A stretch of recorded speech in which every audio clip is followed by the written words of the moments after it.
Willoughby. Jeremy, darling, I must see you. I must. Jeremy, it's terrible. Marilyn, what is it? What is it, darling? He's done it.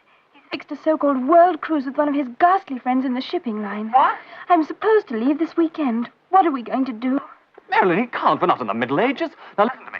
But he is, I tell you. He won't let me out of his I'm sight. sorry, Miss, but Sir Thomas gave me very strict orders about the telephone. I'm instructed to say that Miss Weller will not be receiving or taking calls on this number for some months. Good evening, sir.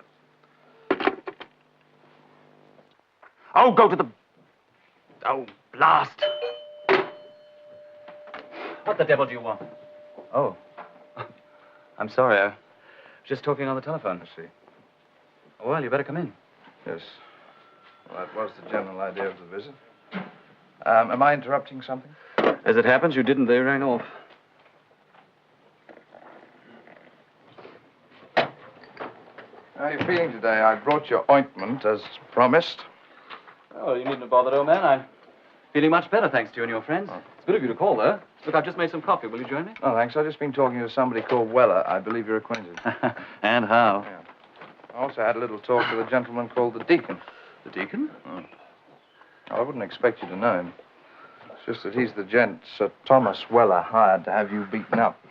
I gather at regular intervals until such time as you give up the idea of seeing his daughter.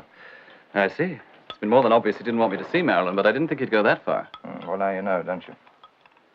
My friend you met last night, he's looking into that matter. He's got a very inquisitive nature.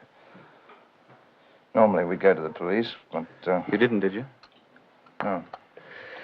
Well, it's awfully good of both of you to trouble yourselves so much on my account, but I'm afraid it's all to no avail.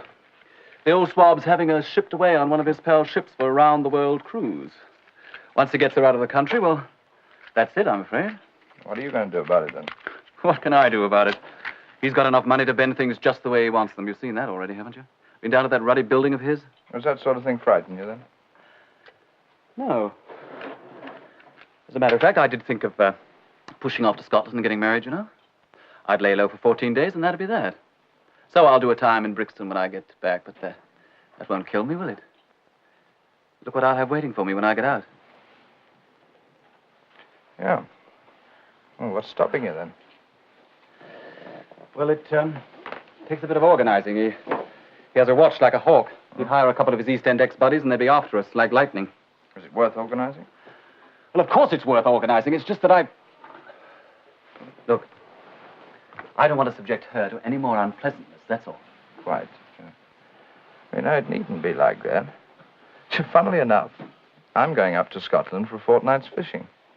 If you could get around to my house, say, tomorrow night, I could run you both up there, couldn't I? You mean you'd... Oh, why not? You'd do the same for me, wouldn't you? Oh, but look here, I couldn't possibly expect you to no do... trouble at all. Tell you what, we just get in touch with Miss Marilyn Weller and put her in the picture.